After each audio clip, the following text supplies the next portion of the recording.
didn't turn it on. Okay, let me get over to my grape.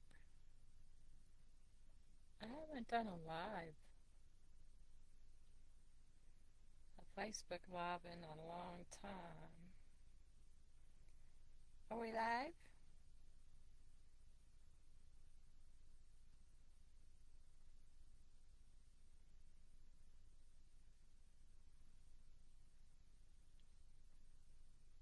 Testing, testing, 1, 2, 3.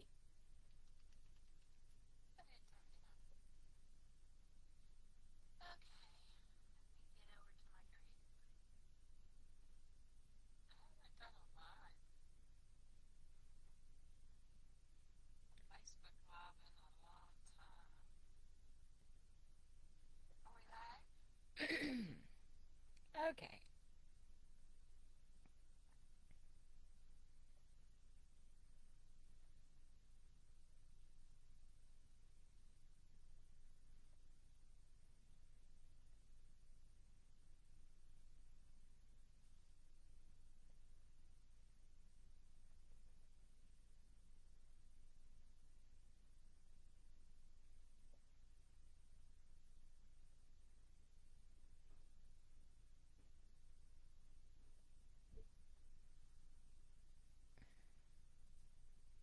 My phone is taking forever to load.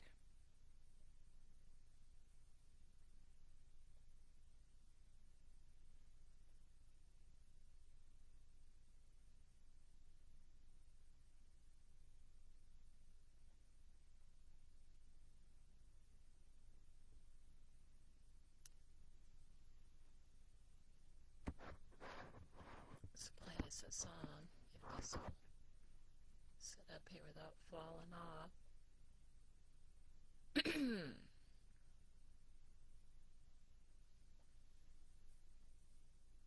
I'm used to filming outside. Shadows like a velvet coat, dreams turn brittle, cut the throat.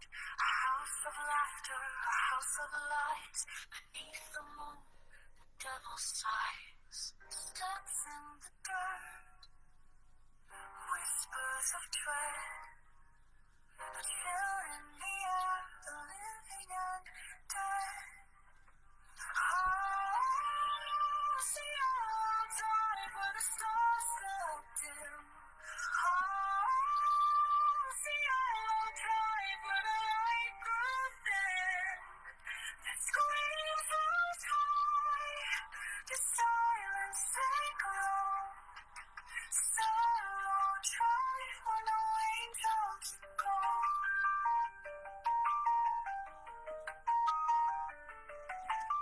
There's one thing I'll painted red, stories whispered by the dead, a melody broken, a song unsung, the clock struck hard, the night still young. Candles burned out, breath turned to ash, bones frozen in crimson flash. Oh, see how I'll drive with stars so dim.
wrote that song with AI. I believe it was last week. I am going to read a chapter, the Sharon Tate chapter, in this book, Thomas Naguchi, ND, Coroner.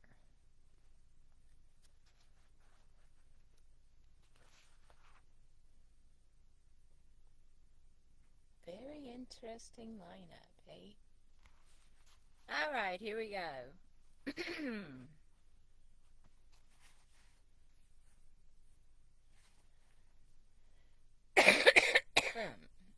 Chapter 6 on page 125. Medical Examiner's Case Number 69-8796.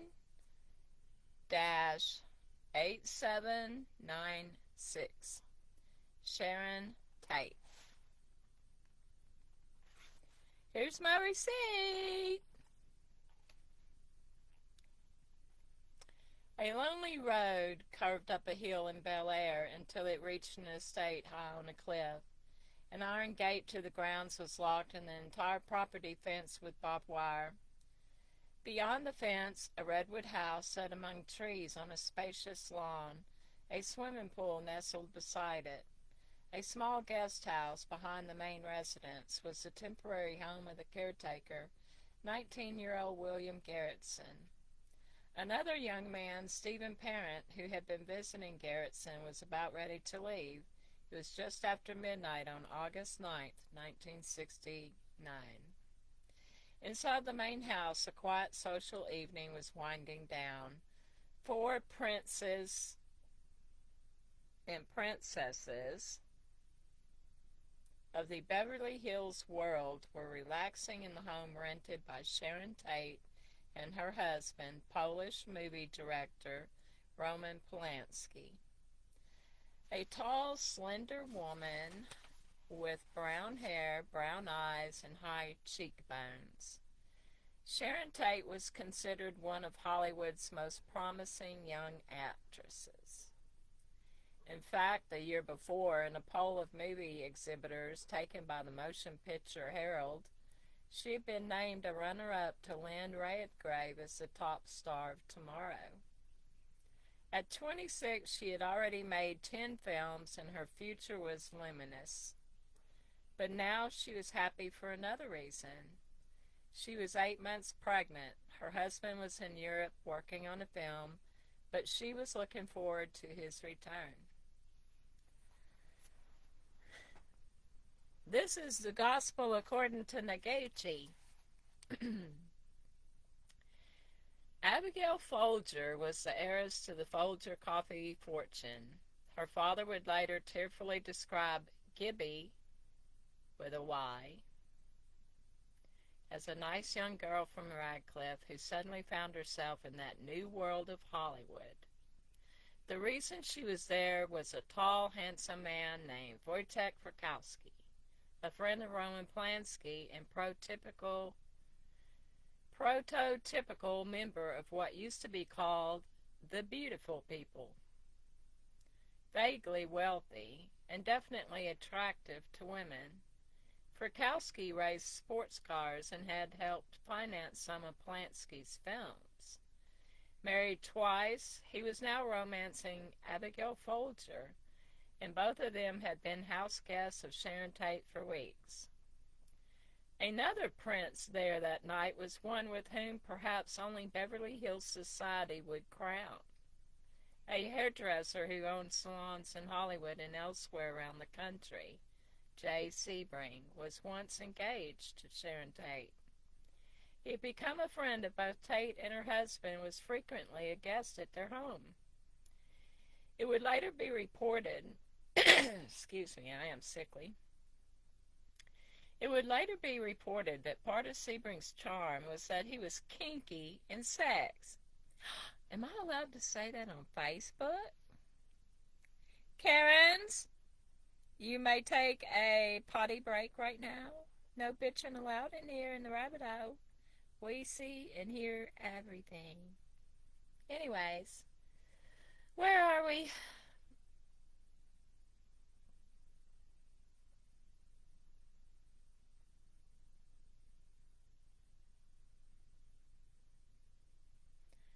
Jay Sebring was once engaged to Sharon Tate. He had become a friend of both Tate and her husband and was frequently a guest at their home. It would later be reported that part of Sebring's charm was that he was kinky in sex. He tied up women with a small sash cord and then whipped them, which, if true, was apparently cheerfully accepted by all of his friends. She's getting deep.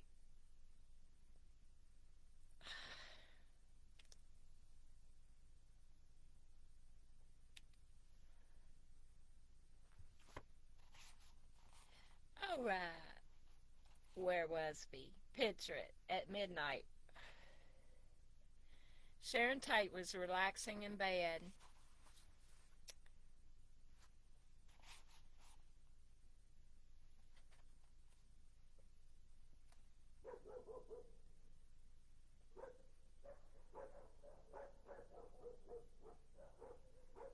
Hold on, my wolf pack is barking.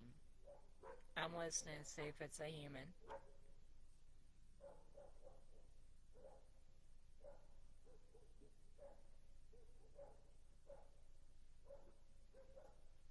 Picture it. It's midnight at Cielo, and the wolf pack in the canyons are barking at the murderers coming up the hill. We now have special effects for the Naguchi. How do you say? Dr. N. Where are we? Let's see. At midnight, Sharon Tate was relaxing in bed, dressed only in a flowered bra and panties. Jay Sebring sat on the end of the bed chatting with her. Abigail Folger, in a white nightgown, had retired to the bedroom across the hall. She was reading a book. Wojciech Frykowski, her lover, love a man, had fallen asleep on a couch in the living room. He was on a, 3 or 4 NBA binge out of, 7? Or am I mixing up Vortex binge with Marilyn Manson's song? I just gotta listen to it in my head a minute. Hold on. I'm on the 3rd day of a 7-day binge, and I can see your name disintegrating from my lips. I forgot. Y'all are here. I better behave. I thought it's just me and the ghost. Anyways.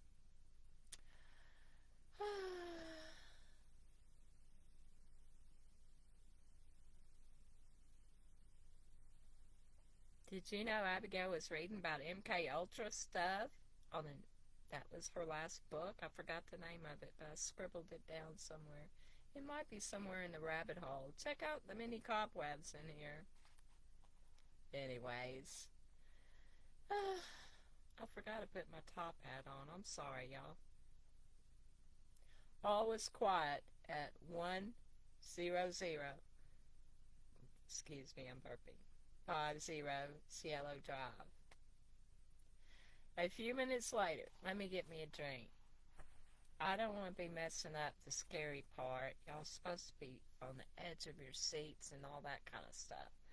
But perhaps no one even knows this cobweb has went live. I do have a beautiful medieval sword hanging from my... You see? My medieval sword. Let me get me a drink. And behind my head is my broken, annoying looking, beautiful window blind.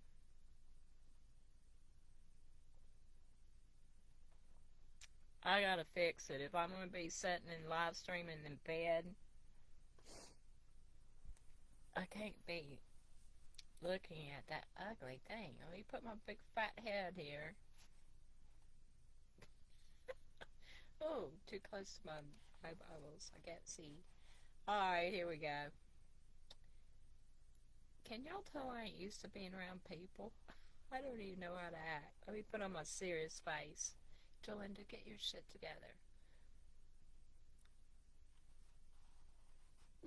I can't do it. It ain't in me. Anyways, here we go. Let's get serious now. We're fixing to get into the terrible tale of murder. But I'm interested in knowing Naguchi's tale. Welcome, everyone. This is Coroner Thomas T. Naguchi, MD's account of Cielo. All was quiet at 10050 Cielo Drive. A few minutes later, a car drove slowly up the dark road toward the secluded estate. A man, Tex Watson, and three girls, Susan Atkins, Patricia Krenwinkel, and Linda Kasabian, were inside it. Patricia Krenwinkel and Linda Kasabian were inside it. I said it twice. I blinked. Sorry. The girls were holding knives in their laps. Pay attention when my wolf pack starts mysteriously barking. I know it's a separate thing, but always, coincidences. The girls were holding knives in their laps. The car stopped next to the gate and Watson got out. He was carrying a long, red-handled wire cutter. While the girls watched, he climbed up a metal pole and expertly cut the telephone wires to the house. Did you notice? I've never noticed that before. Tex climbed a metal pole. Interesting. Then he returned to the car and drove back down to park out of sight of the house.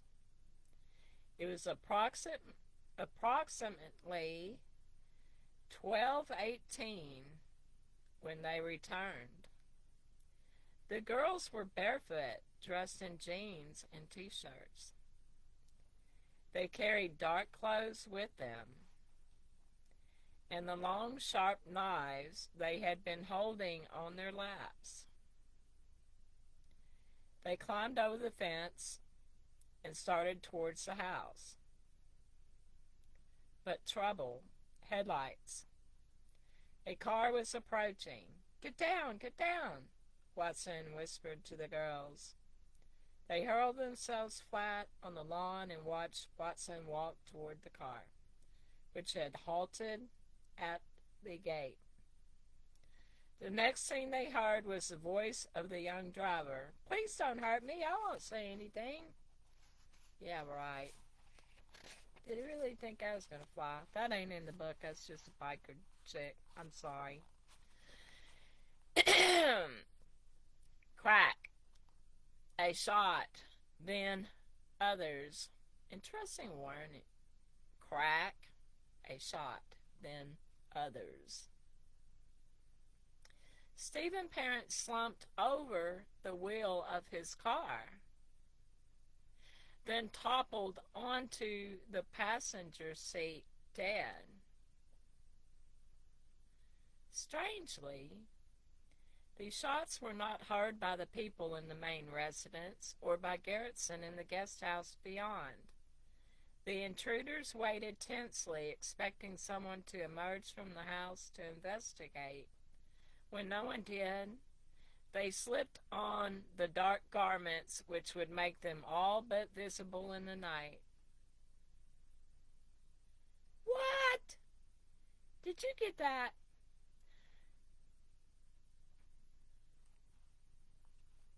Thomas Naguchi said that once they were inside the fucking gate, they slipped on their dark clothing. Wouldn't you just be wearing your dark clothing and go there and take your change of clothes? This is Coroner Naguchi saying They changed inside this yellow fucking property driveway into black clothes? What the hell? Oh, here we go.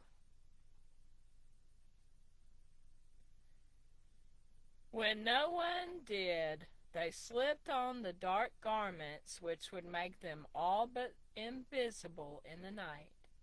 Then, holding the knives, the women padded barefoot, following Tex Watson with the gun, toward the pleasant redwood house with lighted windows. 30 minutes later, there were unearthly screams and turmoil as Frykowski and Folger tried to escape. Susan Atkins would later tell a cellmate that Sharon Tate had begged for her life. I want to live. I want to have my baby. Later that morning, police cars and ambulances lined the narrow road which led to the wooded estate. I made my way through the gate where the LAPD homicide lieutenant in command greeted me. My staff assistants and paramedics were clustered around two bodies laying on the lawn in the front of the house. I was told that a third body had already been removed to our van because it had been found in a rambler near the gate within a few feet of where the press had gathered. A rambler, I thought, among millionaires? What was the owner of such an inexpensive car doing in this area? I went to the van and checked the body. The young man had been shot in the head. There's a caretaker, a kid named Garrettson, alive, the lieutenant said. He was in the guest house and they missed him. He says the driver was visiting him. The next body I checked was about 20 feet from the front door of the main residence. My investigator pulled back the sheet, and I saw a male Caucasian in a purple shirt, open vest, and bell-bottoms, all drenched in blood. I was told that this was Wojciech Frykowski. In my entire experience, I have never seen such savagery applied to one person. Frykowski's face and head were crushed and bloodied by blows. His stomach, chest, limbs, and back had been stabbed everywhere by knives. And there were bullet holes in his back. The autopsy would later reveal that he had been stabbed 51 times, clubbed with a blunt object 13 times, and shot twice. I lifted his shirt and vest and studied the stab wounds. Because blood settles after the heart has stopped pumping, forensic pathologists can tell whether wounds were made before or after death. Postmortem wounds are lighter in color, and I counted several of those. It was quickly apparent that Frykowski had been stabbed repeatedly after he was dead or during the dying process. It was a pattern my staff and I would find repeated in all of the victims. The next desiccant was female, Caucasian and pretty, with long hair and disarray. Abigail Folger lay on her back, dressed in a bloodied white nightgown, her arms outflung. She too had suffered multiple stab wounds, both front and back. Inside the house, I began to inspect the living room. There were pieces of a cracked gun butt near the door. Pools of blood were everywhere. Let me move my leg. Ow. Ouch.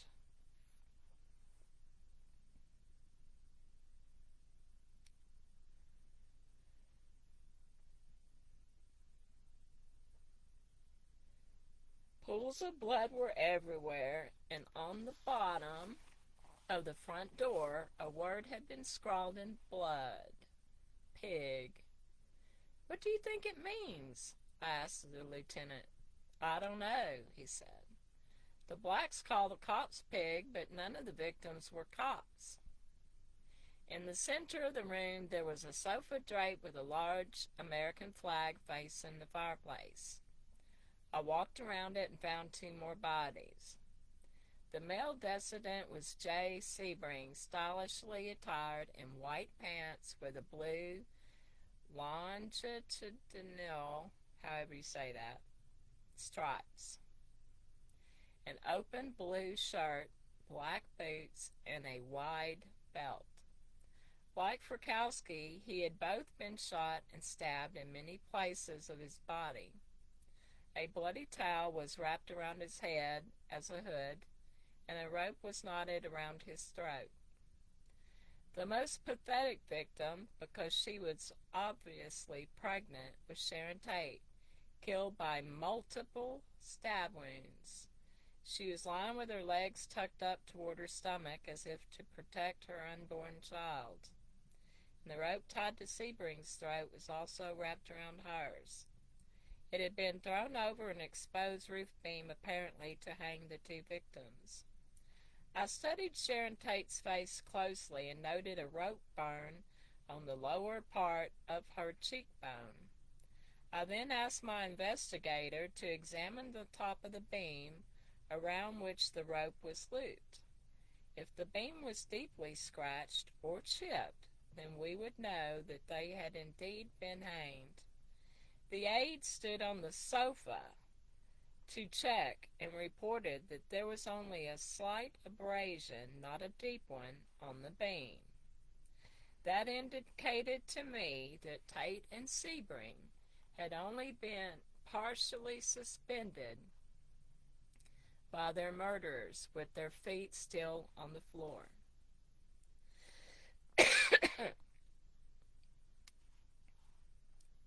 I wonder why they had been hanged at all. What does homicide think happened here? I asked the LAPD lieutenant. We think it's drug-connected, Dr. Naguchi. There's junk all over this place, he said. The police would later report that the following drugs had been found in and around the premises: 30 grams of hashish, along with 10 capsules of MDA, a hypnotic drug. In the bedroom used by Frykowski and Folger, a gram of cocaine, 6 grams of marijuana, and a partially smoked marijuana cigarette. All in Sebring's car, 6.9 grams of marijuana in a plastic bag in a cabinet in the living room, marijuana residue in the ashtray on the night table next to Sharon Tate's bed. A drug-connected killing usually meant that its victims had reneged on a payment, and either a fight had broken out with the pushers or revenge had been taken. Drugs might also explain the excessive violence. Killers stoned out of their minds, slashing their victims wildly. Criminals heavily into drug traffic were often black, and pig, a word that might have been used, have been scrawled in blood on the front door of the house. The drug connection would remain the LAPD's main theory for weeks, and in following it, they would ask me, get this, to temporarily from the press the information, they would ask me to withhold temporarily from the press the information that narcotics had been found on the premises. They had leads on 2 drug dealers and asked for my cooperation. I would give it to them, but I don't believe their theory, even from the first moment I inspected the scene of the crimes. That symbolic hanging bothered me, especially in the context of such bizarre killings. To me, the massacre in the Tate house looked like ritual murder. ritual murder. This is Naguchi. He don't believe the drug burn theory. He said it looks like ritual murder to him. I shall read on. I knew there was a religious cult in San Francisco that practiced voodoo ceremonies, including the blood sacrifice of animals. We had been warned recently that the cult was establishing chapters in Los Angeles, but there were no animal sacrifices present here. Searching for another explanation, my eye fell on the large American flag draped over the couch.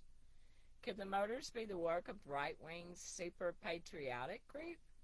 That theory also proved untenable when the housekeeper told me that flag has always been here. It came with the house. When my investigation of the scene was complete, my aide started readying the bodies for transport to the morgue, placing paper bags over the hands so that any hair or skin caught under the nails in a struggle would be saved. Then they were wheeled out on stretcher carts to the waiting vans. The sun was shining brightly that morning as the macabre parade of stretchers began. I paused for a moment before I followed them. To the right of where I stood, a cliff fell away hundreds of feet, and below and beyond the city of Los Angeles stretched to the horizon. It was my jurisdiction, I thought. My job to probe the underworld of terror and violence beneath the veneer of that city. But I had rarely faced brutality such as this. Out by the fence, reporters were straining at a barricade manned by police.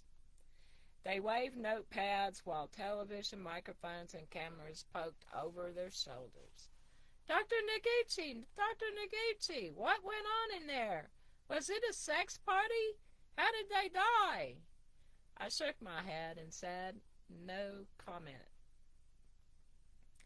I was driven in our official car through the crowd of reporters and down the curving road up which the killers must have come the night before. After turning left on Sunset and driving to Beverly Hills into Hollywood, I saw the Flower Children, who in 1969 had taken over that section of the boulevard and transformed it into a hippie highway. Long hair, beards, jeans, sandals, boots, chains, bandanas, t-shirts, guitars, and backpacks. Hippies with beatific smiles, holding signs of love, and pounding angrily on a car if it didn't pick them up when they were hitchhiking. Their songs lyricized love for all mankind in endless variations, but there was a violent undercurrent in the music too. However, most of the violence I had witnessed had occurred among the hippies themselves, not in the outside world. To them, that world filled with straights didn't even exist, except as an object of derision. They had dropped out, creating their own society and communes in the countryside and in special sections in cities, such as Haight-Ashbury in San Francisco and Central Hollywood, through which Sunset Boulevard ran. They rarely ventured outside those areas, and that was why no one in the LAPD, nor I, as yet, suspected hippies in the Tate killings. It wasn't their pattern to invade wealthy residential areas, either to steal or to kill. When we stopped at a red light on the boulevard, two long-haired 16-year-olds in cut-off jeans looked into the front of the car. Hey, there's the Japanese coroner, Mr. Ghoul. Who are you burying today? The other one said. Behind them, I saw a boy sitting on the curb, his back against a lamppost, singing and strumming a guitar. I remember the words to this day. It takes a worried man to sing a worried song. It takes a worried man to sing a worried song. Then we were off, turning onto the freeway for the long ride downtown to our office beneath the Hall of Justice. And there, as I remembered, the scene of horror I had just left. I was indeed a worried man. The police theory of a drug-connected crime indicated that the orgy of murder in the Tate house would be a single event, not to be repeated. My theory of a ritual murder meant that the killers might be on the prowl again for new victims. Lena and Rosemary LaBianca were straights, as different from hippies as they were from the Tate victims.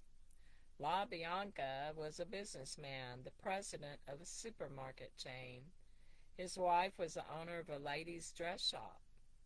They believed in the Los Feliz section of Los Angeles, an area of solid upper-middle-class working citizens.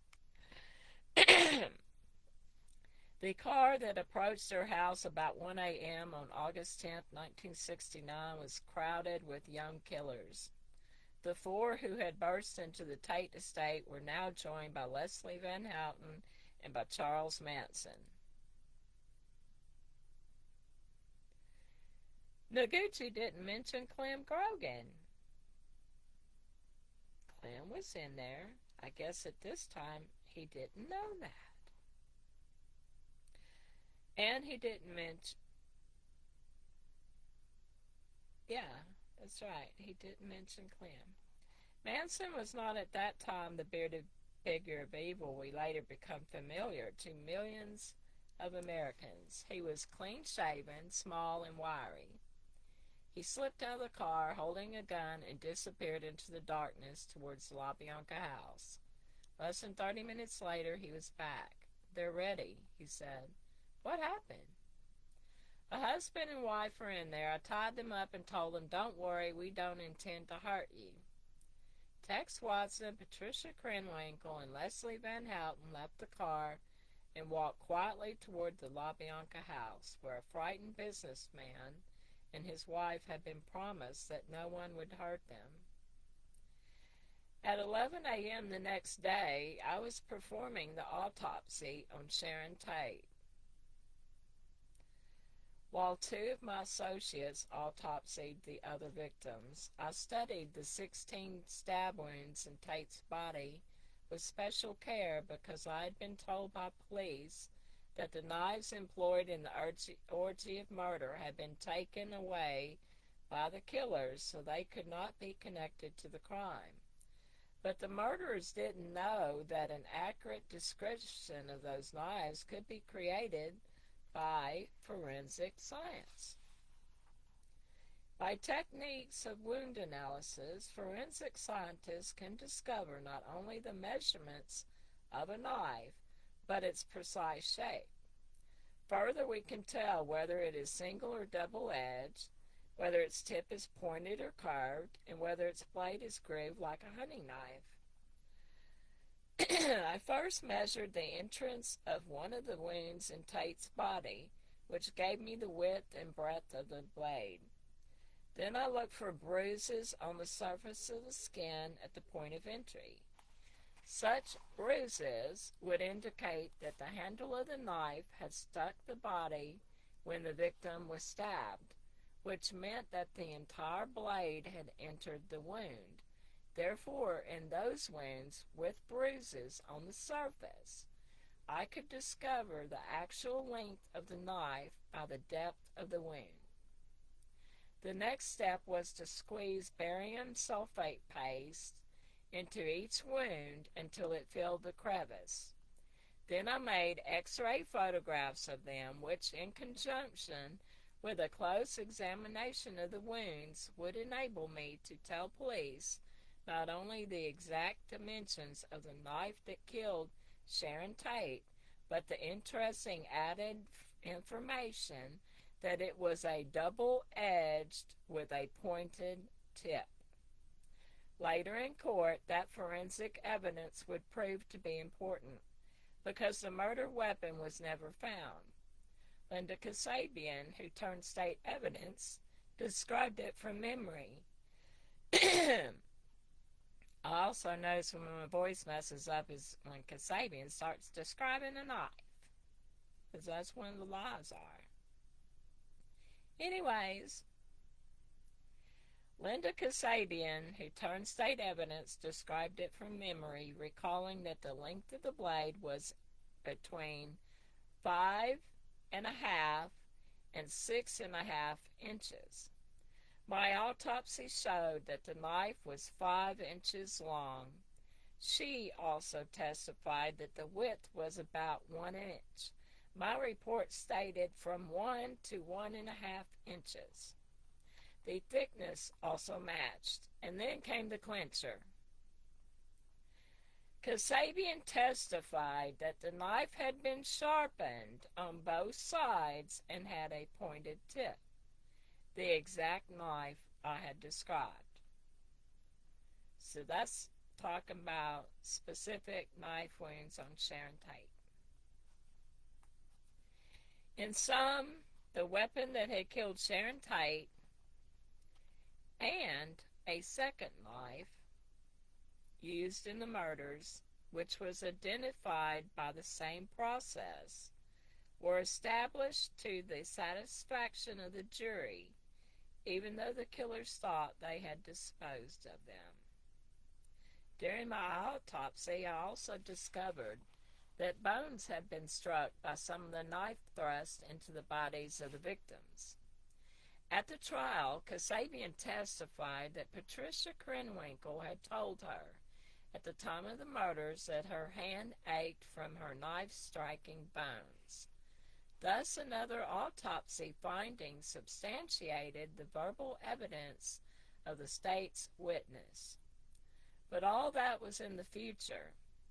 On the morning of August 11, still completely mystified by the killings, I again noted the abrasion on Tate's cheek and pondered the enigma of the semi-hanging. At that moment, an aide approached me, interrupting the autopsy. "Dr. Naguchi, a telephone call from homicide. They say it's urgent." Urgent? I picked up the telephone and discovered what I had feared earlier had come true. The killers struck again, and once more there were symbols of a ritual murder. Lino LaBianca was found lying on his back between the couch and a chair, dead from 26 stab wounds, but he too had been symbolically hanged, with a bloody pillowcase used as a hood over his head. A cord knotted around his throat was attached to a large, heavy lamp, and his hands were tied behind his back with a leather thong. An ivory-handled carving fork had also been used to stab him, and it was left protruding from his stomach.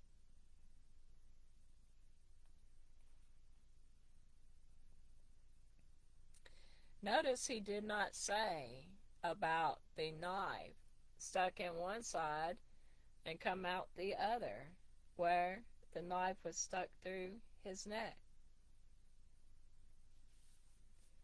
Interesting. His wife, Rosemary LaBianca, lay on the bedroom floor in a short pink nightgown and a blue dress with white stripes. The nightgown and the dress had been shoved up over her head by her killers. Stab wounds punctured her back and buttocks.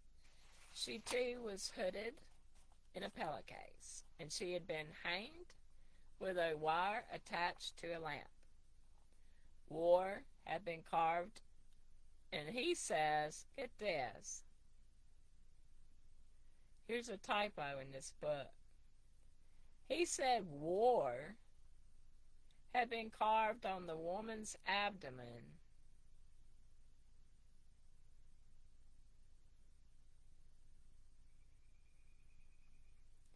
On the walls of the living room were written in blood, "Death to pigs," and "Rise." And in the kitchen on the refrigerator was the words "Helter Skelter." The connections between the Tate and LaBianca's murders were unmistakable to me, and to the press as well, as soon as the details were known. Their headlines trumpeted that relationship and plunged all of suburban LA into panic. Sales of guns for home defense quadrupled, guard dogs were purchased, and human bodyguards were hired, as residents feared there were killers on the loose who were slaughtering not only show business figures, but ordinary people as well. However, the LAPD did not believe there was any connection at all between the two crimes. Inspector K.J. McCauley told the press, "I don't see any connection between this murder and the other. They're too widely removed. I just don't see any tie-up." And a sergeant told reporters, "There is a similarity, but whether it's the same suspect or a copycat, we just don't know." There were valid reasons for the LAPD disbelief in a connection. Number one, there was no apparent link between the two sets of victims who were completely different from each other, one from the glamorous movie world and the other from business. 2. Robbery had occurred in the La Bianca case, Rosemary's wallet with cash and credit cards, but not in the Tate case. And 3. Police detectives were hot on the trail of suspected drug dealers in the Tate case, while the La Biancas used no drugs at all. The La Bianca killings were different in many crucial ways from the Tate murders, but to me the symbolic hangings and the words scrawled in blood at the scene of both crimes seemed to provide a significant, if puzzling, connection. The word pig at the Tate house might have been written by a black drug dealer, as the LAPD believed. But at the La Biancas, the killers had also scrawled "Rise" and "Helter Skelter." What did those words have to do with drugs? Rather, they seemed to suggest the hand of a terrorist or revolutionary group. For advice, I turned to Dr. Frederick Hacker, the psychiatrist who had recently testified in my defense before the Civil Service Commission, and who was one of the world's leading authorities on terrorism, its roots and its rights. He had published many articles and books on the subject and had been employed as a consultant in the terrorism field of both government and private sectors. It occurred to me that an expert such as Dr. Hacker, from his vast experience with terrorist groups, might discover an insight into these strange and violent murders. I called Dr. Hacker to my office and told him it appeared that there was a common thread to the Tate and La Bianca killings. He was immediately fascinated, and I said I would give him copies of all the evidence and documentation I had from the autopsy reports to the investigators' findings at the scene of both murders.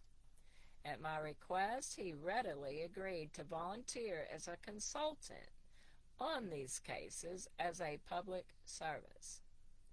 In our conversation, we touched on several facts that seemed significant. In particular, the use of a wire cutter to snip the telephone lines to the Tate house, which indicated planning, and that the victims weren't killed in a spontaneous frenzy.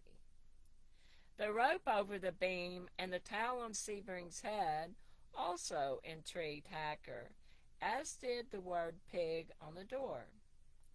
10 days later, he filed his report, and it was a stunner. Dr. Hacker, from his distinctive experience, saw a possible connection between the two crimes, much more sinister than anyone could have imagined. These are some excerpts from his report. Now let me get me a drink. Woo! I've been reading for 52 minutes.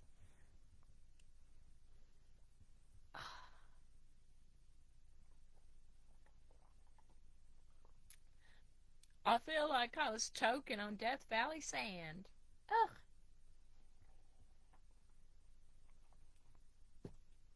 Did you see that sand puff come out when I went, ah? Where were we? I'm so into this book. Okay, this is Dr. Hacker's report. And what's his first name again? Dr. Frederick Hacker. I'm going to mark that page so I don't forget it. This is in his report about the autopsies of Cielo and Waverly. It must be assumed that the actual perpetrators or helpers were in a state of mind compatible with planning and at least a limited amount of anticipation of difficulties and premeditation. See cutting of wires, complicated rope arrangement, keeping the victims controlled while slaying went on, etc. Sorry, I always think of the movie Split, etc. Okay, back to what he says. This is still in his report. The bizarre features of the multiple crime certainly suggest severe psychopathy of the killers. The possibility that an interested party might have hired impulsively sadistic killers cannot be excluded. It is conceivable that the personality of the actual killer was quite different from those of his helpers, and that one party carried out the preparations and the precautionary measures, while the other party or parties actually perpetrated the crimes. Thus, and that's the end of his report.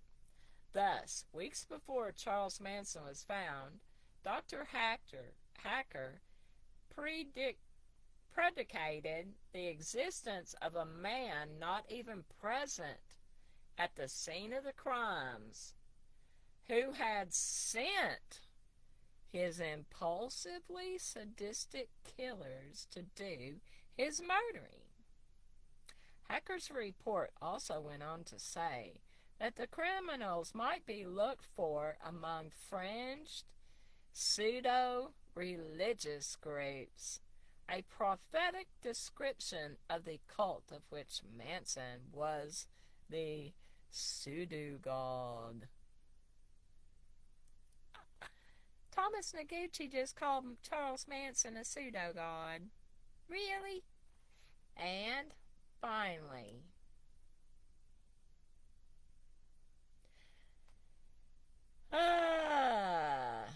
in what I considered to be one of the most brilliant insights, Dr. Hacker said that the criminals might be a group of former associates of the victims who believed themselves rejected, thwarted, cheated by one or more of the victims, and he took revenge in this fashion. Manson and his followers were eventually tried for the brutal slayings in Bel Air and Las Vegas. Vincent Bugliosi, an extremely capable deputy district attorney, and his superior, Aaron Stovich, head of the trials division, prosecuted the case against them. Bugliosi placed a cot in his office, working around the clock for months to secure their conviction. And one motive he ascribed to Manson was based on the words helter-skelter. And Bugliosi's statement at the trial. Oh God, I gotta recite the bug Let me adjust my butt cheeks for this. Good Lord. Ugh.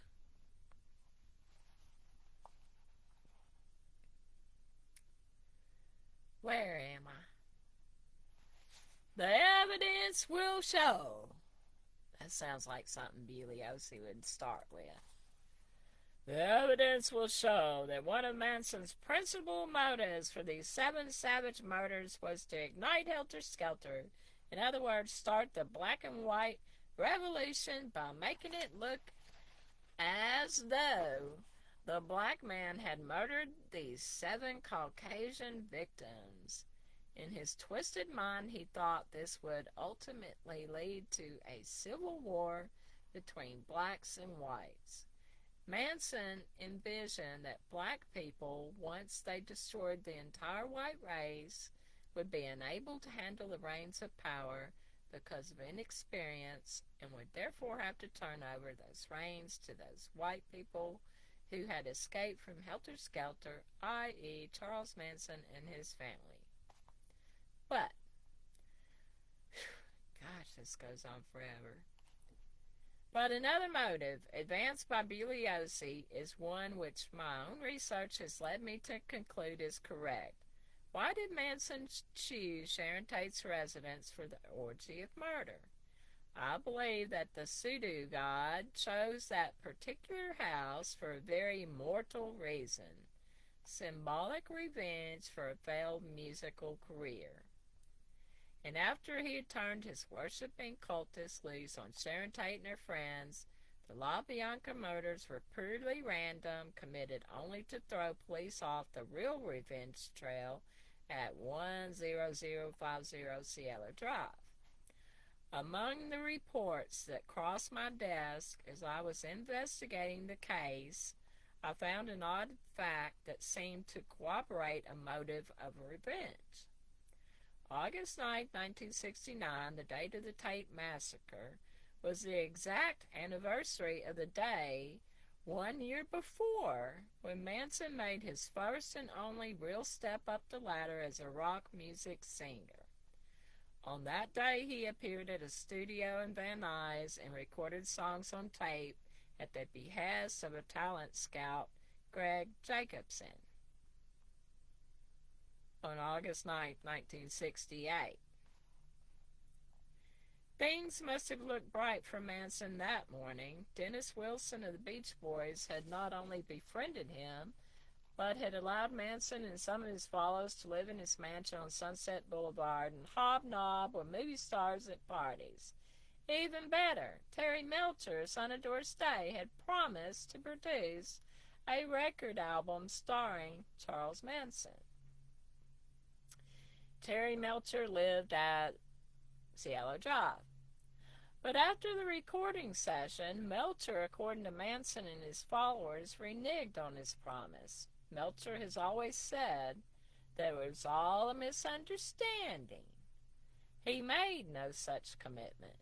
But whatever happened, Manson's musical career began to collapse right there.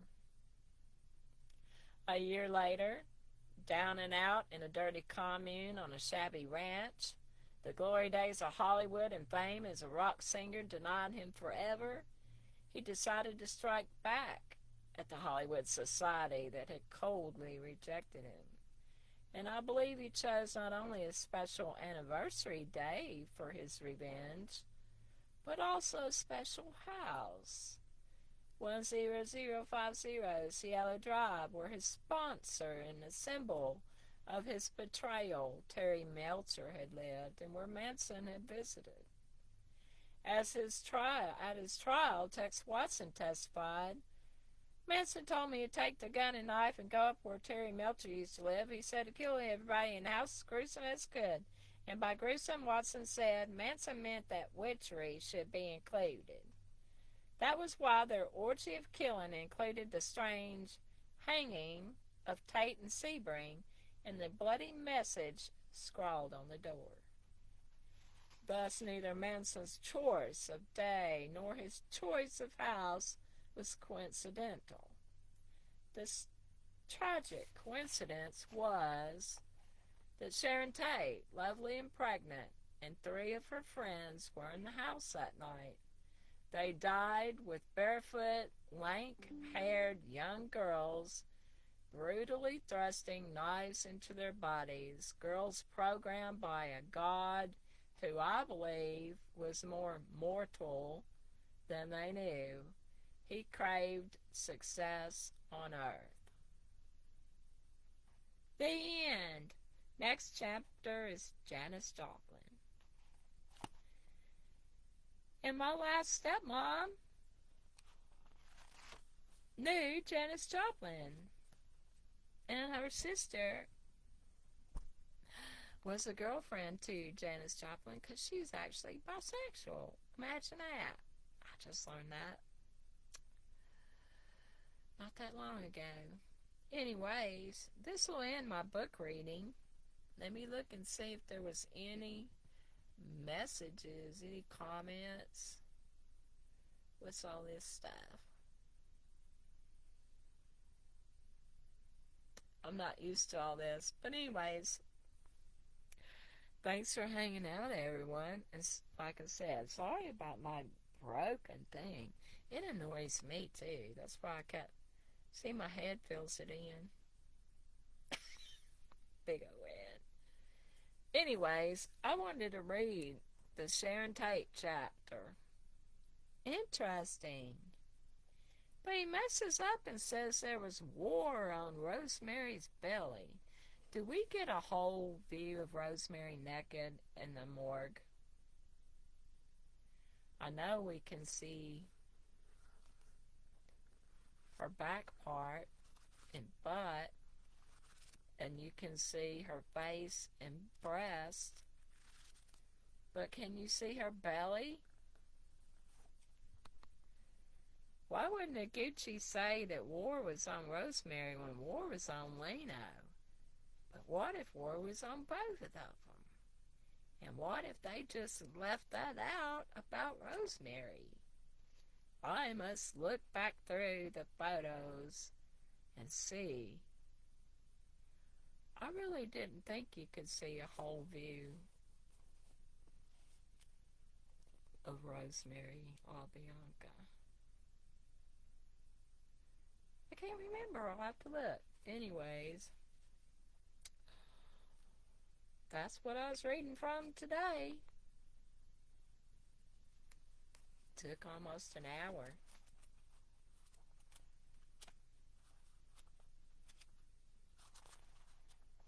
Bobby Kennedy.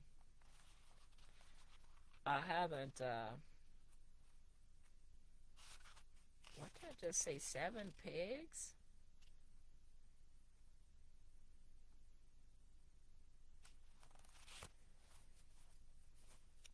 I just opened the book and it says 7 pigs. That's interesting. And it was over there under the Senator Bobby Kennedy autopsy thing. 7 pigs? What the hell? Why would I be seeing something like that for? Anyways, I started reading on this today. Kind of interesting. Did you know that Sharon, she asked Roman to marry her at Christmas time in 1967? And because of his upbringing and his awful past, he said, "No, I don't want to get married, Sharon. I don't want to get married." "But I want to get married." "Ask me another time." "You're damn straight I will." I'm sorry, that's disrespectful, ain't it? Well, sometimes you just gotta smile. Anyways, thanks for hanging out with me. Here I am talking away. Look.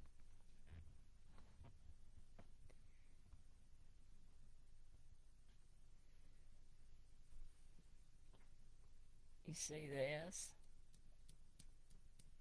That's from text. And text made me this. sitting here talking about those people, and I get stuff like this from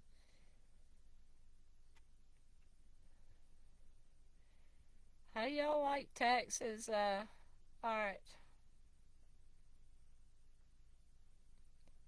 You know, it says gel. Ah! It says gel pens.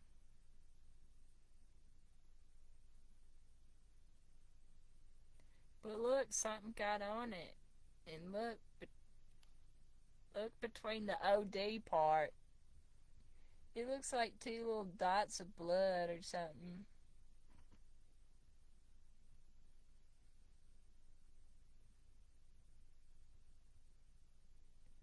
So there's some Tex Watson artwork.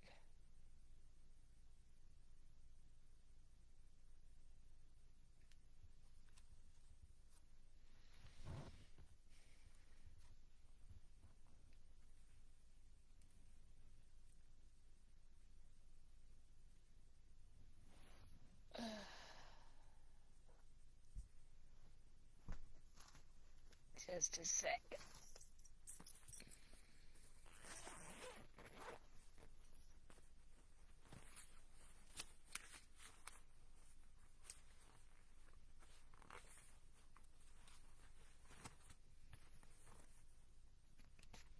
And here's a card I got from him. But look what's on the other side. It freaked me out.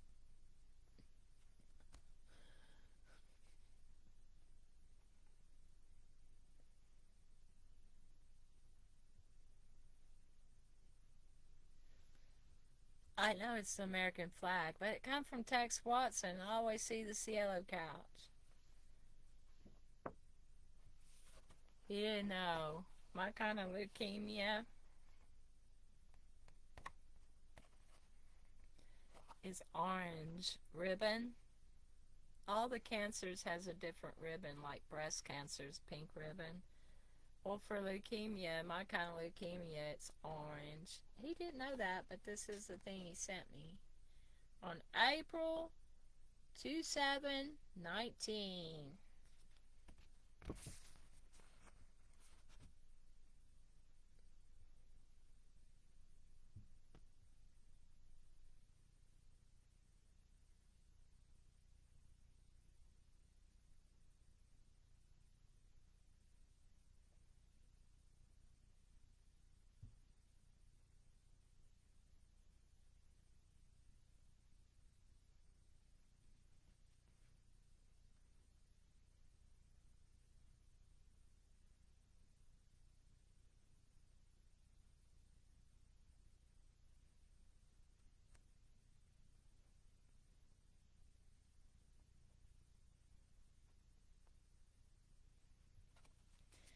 Kind of freaked me out, I must say.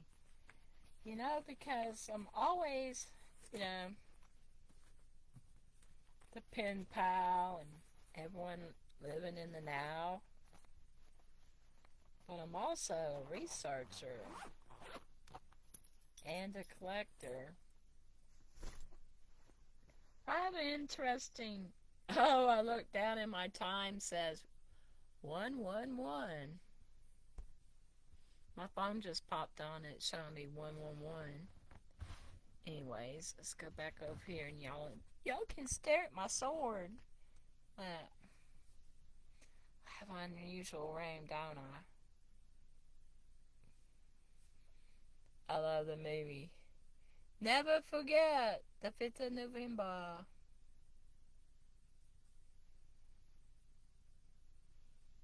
That's actually for tarot, this thing. And then my sword is a real sword. It's very, very sharp.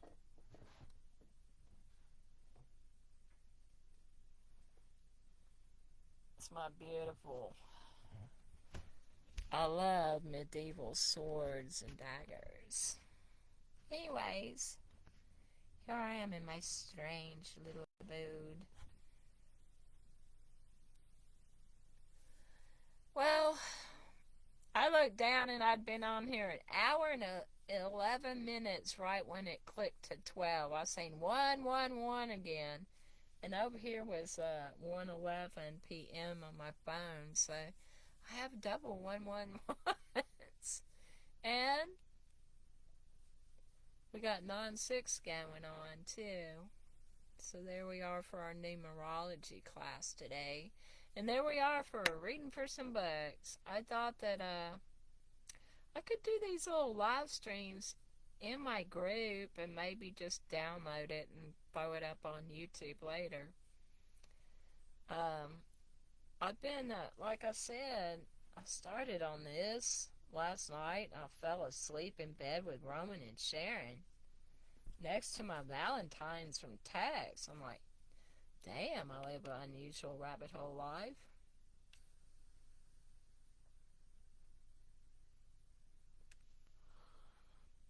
Anyways, always researching. That's how you find out more and more. So I thought, it's about time I start reading all these books. I collect Manson case books. But I've not read them all. So now I'm starting to read. So anyways, peace and love to everyone. I shall bid you adieu. Sorry I keep moving this around. And like I said, sorry that I'm a little rusty on filming for Facebook Lives. I'm used to YouTube. And I'm not used to sitting in the bed anymore. I'm used to being able to stand and walk around and dance outside and stuff. And now I feel like I'm in a straitjacket under a microscope. I used to not think nothing of it, but anyways, I just had a wild hair today, and I thought,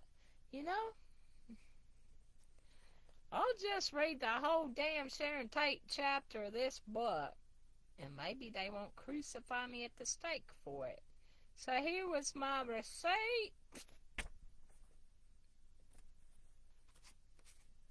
According to Naguchi in this book, war was on Rosemary's belly. And I was like, what if it really was? What if they carved on her too? And that's another thing that they kept out of the reports. I was like, why would you put war on Rosemary LaBianca, Naguchi? What the hell was you on, dude? Did Jolly West tinker with Naguchi's marbles? I don't know, but I know he was fighting to keep his job before the Sharon Tate slaughter it made him famous. He got in trouble for something, and I haven't researched it out. I just read the one little part. He got in trouble for something about Senator Bobby Kennedy's autopsy. See, they wanted Naguchi to play along. Even in the Sharon Tate one, they wanted him to play along about stuff. And I think I have another book, too, that mentions about Naguchi. Anyways, it's interesting. And then you have people when they're like, Glenda, you need to start showing your receipts. So I show them a book. I show my receipt. Here's his book, and this book says that. And then, well, we debunked evil Delinda. She don't know shit about what she's talking about. I don't think Cary Grant was there. And I'm like,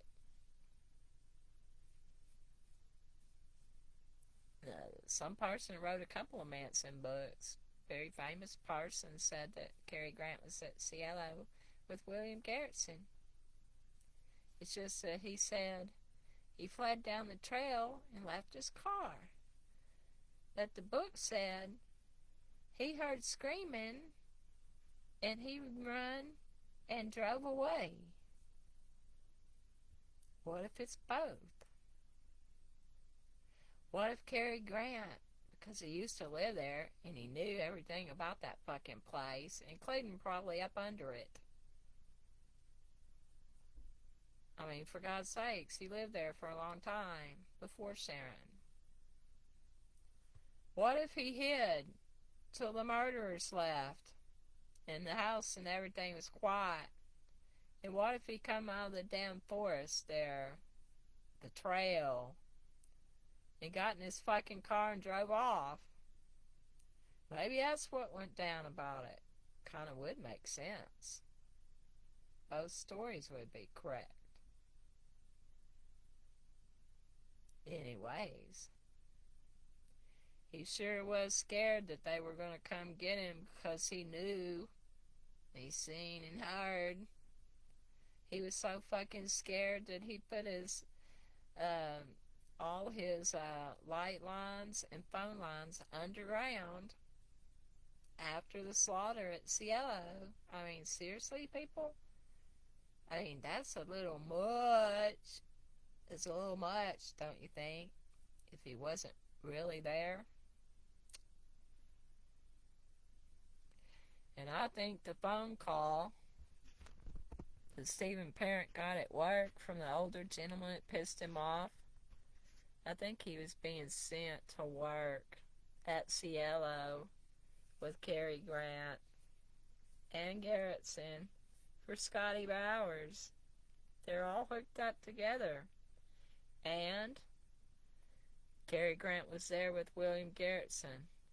For some weird thing, mysteriously, Stephen Parent gets a call. He gets pissed off enough. It puts a check in the spirit of co-worker to notice he went from happy to madder in hell when he left, got off work, and he ends up there. Then he ends up slaughtered. And then Linda Kasabian said she had to get in there and look in his billfold for money. That puts a billfold in the car with the dead guy, because she said he just looked like a blob laying over there. I could tell it was dead. If that story is true, she said she got in and sat down in the seat with William Garrettson. Wouldn't that put smudge all over the passenger seat of the car that didn't have smudges, that just had blood splatter, because that's all it said in the report? So it didn't look like someone had sat down in there. So that part of the story is false, because it doesn't show. In the one picture you can see across the seat, there's some other stuff sitting there, which one, his ex-girlfriend and him's prom pictures, his copies, he had got them, and they were laying in the seat. And that's so sad, isn't it? That such a happy time, and then they split up, and he's up here slaughtered, and his blood comes flying out of his body and lands on his prom pictures, and his life is over. It done.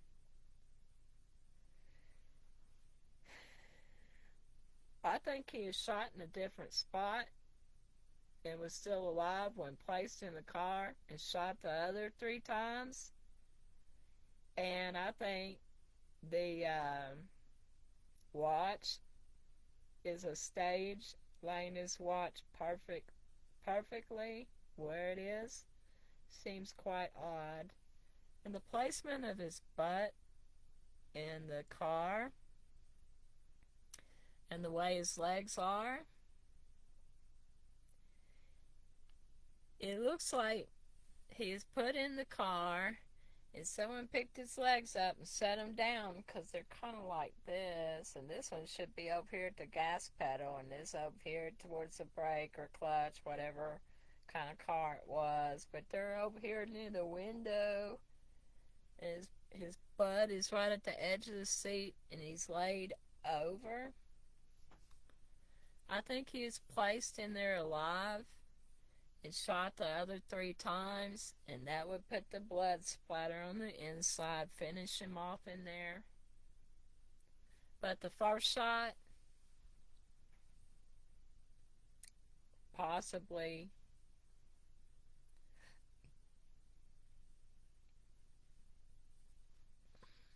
I don't know. I haven't got to that conclusion in my mind. I can't see it like a movie screen yet. But I do see a movie screen of him being placed in the front seat. Because if he was in there just going over to put that dude's stereo in he's building a stereo for a few minutes away. If he was driving up in there, his legs would have been straight towards the gas and the brake and clutch if it had it. His feet would have been like that. If he was shot, his legs wouldn't have went over here. He wouldn't have went that far across the seat. Like if he set up like his, he'd almost topple out of the car. They should have pushed his ass over a little bit, if you ask me. I think he is shot possibly coming across a fucking yard. And then put in the car for whatever reason. Him in the car looks too staged to me. Naguchi says he was shot and he come forwards onto the steering wheel, slumped over onto the steering wheel, and then he went back like this, over, like his head going over towards the passenger side, like it threw him back like that. I think he was more like, that was after the fourth shot.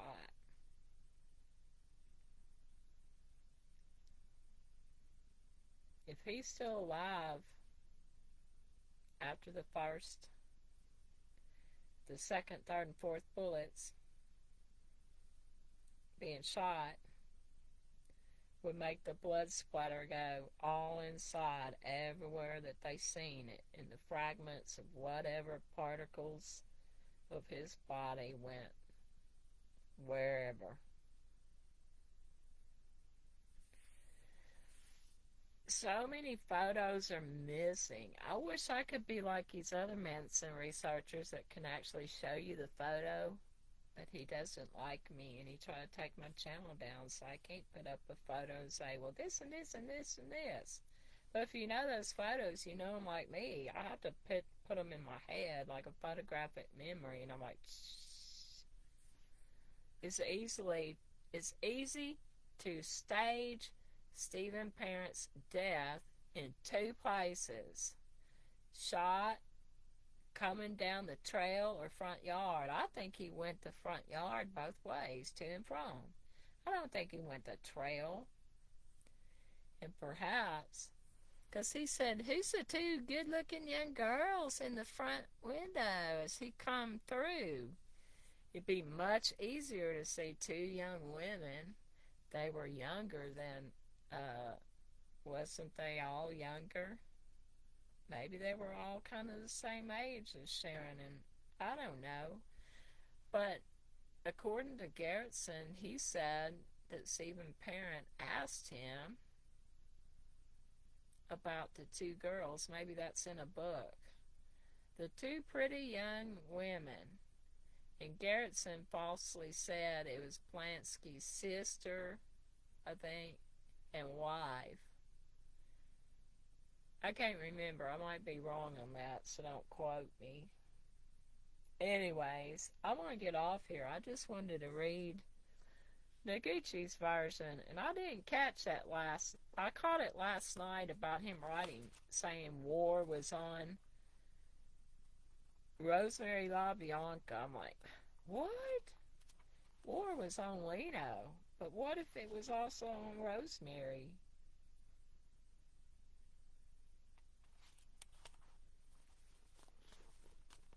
It's weird. So anyways, I'm going to start reading all these books that I got. I got Reflection. I've never read it. I got Chaos. I've never read it. I got Squeaky's other book. I never read it. I got one on, or two or three on Leslie Van Houten. I ain't read them either. I'm a collector of books. Not much of a reader of one. But my first and only paycheck I got off YouTube when I was monetized, and I was doing the Manson case. Back in the days, I was fucking around with Pig Vomit and all the other people that hate me. I got these glasses as a reward. I can see clearly now when you say fuck you, Delinda. Yeah, thank you very much. These same people like the research I used to do when I associated but I saw how they treated women. A lot of these men, I saw how they treat women. Women that are damn good Manson researchers got years behind them. They'll get mad at them, and the whole world's supposed to hate them, and then it's like, what is this? Everyone trying to get wiki with it? We should be after the text tapes, not crucifying the women like it's Salem witch trials. Speaking of, Halloween is coming up. I can smell the bonfire smoke.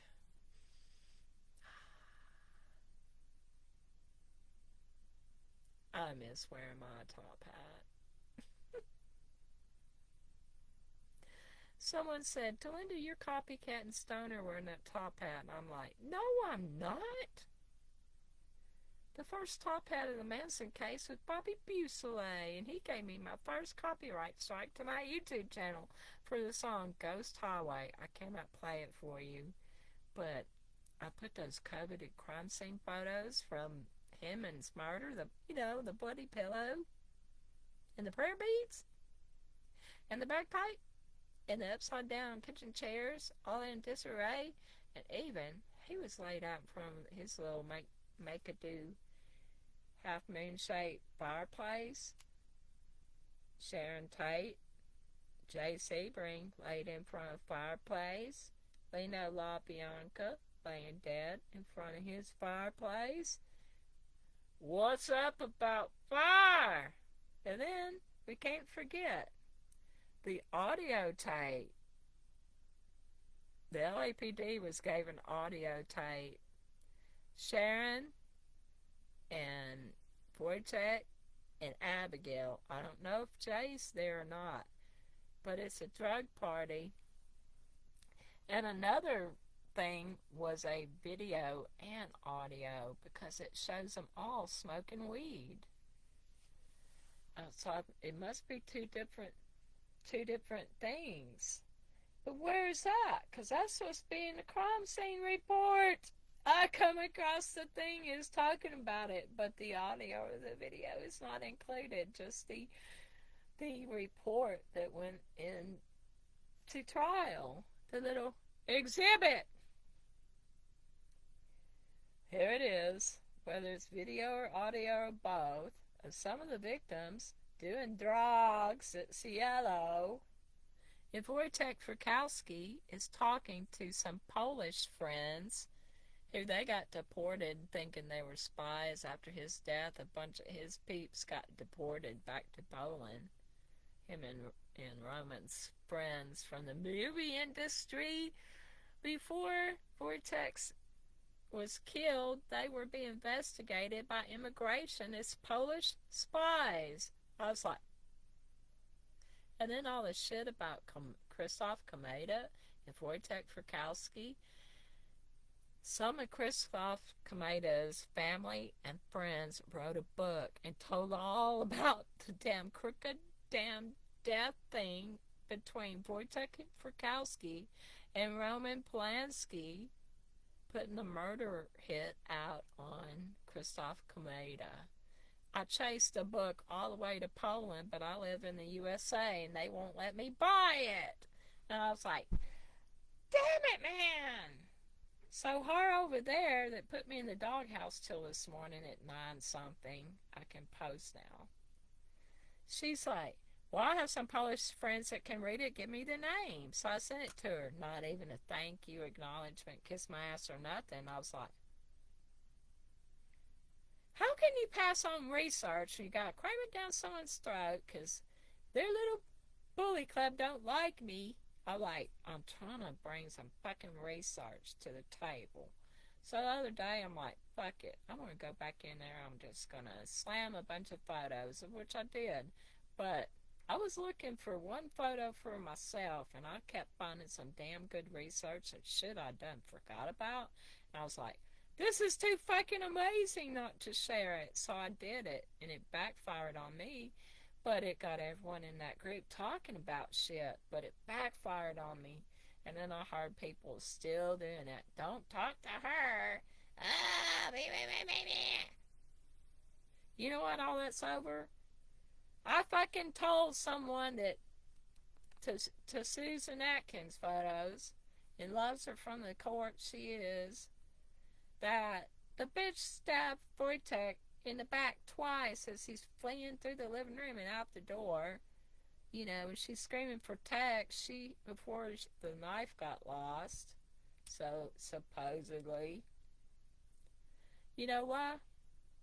The same size knife wounds has 2 back wounds, once which punctured one of his lungs so he couldn't fucking breathe. So when Linda Kasabian said he was gasping, well, yeah, they punctured his fucking lung through his back, and he was shot.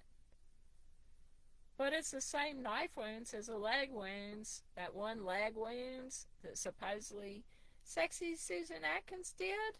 I think Susan Atkins stabbed his back twice and got his lung.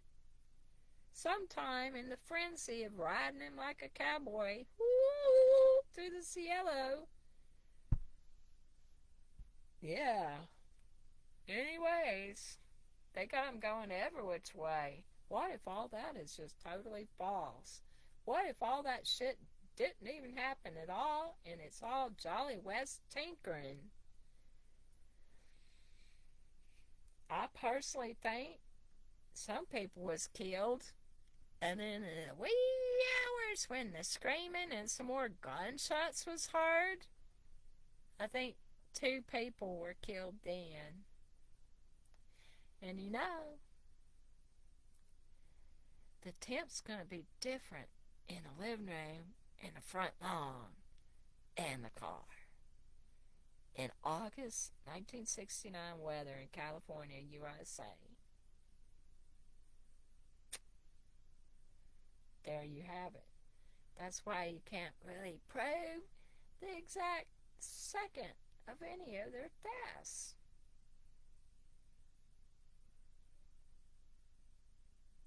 They wasn't all together. According to Ava Roosevelt's testimony, Sharon called her inviting her over. I have a date, and I have an appointment in the morning. I can't miss it at daybreak.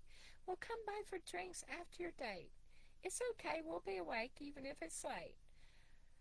I can't remember, I or we are meeting friends at El Coyote at 7:30. I'll be back home by 10:30. Come anytime after that. I will if I can. Ava Roosevelt was over here screwing around with Papa John Phillips. And so, because her gas hand always acting up on the car ever since she bought it, it always did. But she couldn't remember how much gas she had in there. And it was going on and off on the hills. She goes over there because she probably wants to fuck John Phillips that night before her appointment early at daybreak over here. I think it was Universal Studios, if I remember right. Some movie thing she was going to do, try out for. I forgot exactly. It's wrote down. It's over in her book what she was doing. But all the lights was off in John Phillips's house. He wasn't home. So she goes straight to Cielo. She curves up. She starts up the little hill, going up to Sharon's. And that light comes on, and her car's chug-a-lugging again, and she freaks out. And John Phillips wasn't home, so he wasn't with her. So she didn't want to be out of gas and hope that she could get to a gas station, you know, the next morning. She really had to keep that appointment. So to keep from going on up there, she just turned around. At 11:30 p.m. Supposedly, William Garrettson got there when 11:45 or 12, and then left sometime after 12:19 on the clock, where he unplugged it. Anyways, I could talk about this case forever, but my battery is going dead on my laptop. So, I've not even read the Manson File 1 or 2. I haven't a clue what's all up in there. So yeah, if I come across saying some weird stuff and you're like, where'd you get it from? Y'all are so much far ahead of me. Maybe it's all debunked to you. I might just be finding things. This I'd read before. It seems like every time I reread it, once he got war on Rosemary's belly, that bugs me. She's laying flat down. I was like, wouldn't it be freaky if they did the woman too, and that's just something that they didn't want the public knowing? What if war was on Rosemary's belly too? I gotta look. I gotta look for the autopsy reports and see. I was like, that's an interesting mess up, but is it a mess up? Or is this his way of telling something? We know it was on Leno. We see it. Maybe it's just a mistake in the book. But what if it isn't? That's how you figure things out. No sense. Makes sense. Yin yang.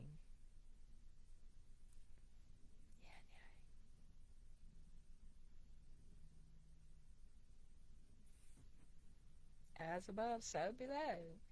And you see, we got the music, murder, and the drug culture. And we can't forget the witches. And this is for the lavender hair ribbons of Sharon Tate. One person said they was draped on the inside of this yellow pig door. The police report said that they was at the front door, inside the house. Other Manson researchers said that the Cielo ribbons was out on the lawn, and then they saw a picture. It's the Cielo ribbons, but it looks more like an article of clothing down the hillside where the blue jeans and shirts and stuff was found. Did they not wear underwear? Because if you're soaked in blood, wouldn't it get on your boxers or your G-strings? It was the 60s. They must not have on underwear. I guess the girls didn't have on bras either, because none of those clothings was found. Did Tex throw his shoes or boots away? The footprints walking all around looks like a man with boots on. Anyways, if I never find that one picture that I got, it shows footprints of toes attached to naked feet on the hillside, coming around on the inside of Cielo's gate, where they say they went up that hillside and went around. In Tex's book, he said that he slid down the fucking thing and rolled off and tumbled into the Cielo driveway, and then here come the car up to the gate. The only thing about that story, the way it's parked in the area of the fence, how the hell did that, where was he? Where was he? And how would he back into there and end up? It just seems like a weird place. And he's not hidden out of sight. You could stand there and look right up there and see the whole front end of that car and part of the passenger side from one of them photos. When you pull it up, you can't see him, but you see half the front seat from the Cielo gate if you're standing there looking as a crow flies. So they didn't back it up totally out of the way. It could still have been seen. Anyways, I'm going to let y'all go, and I'm going to get off here. I've been on here almost 2 hours, and people in the group will think, what the hell is this? I thought this was a file folder. And I'm like, it was was a wild hair. I found a wild hair in the coroner bag.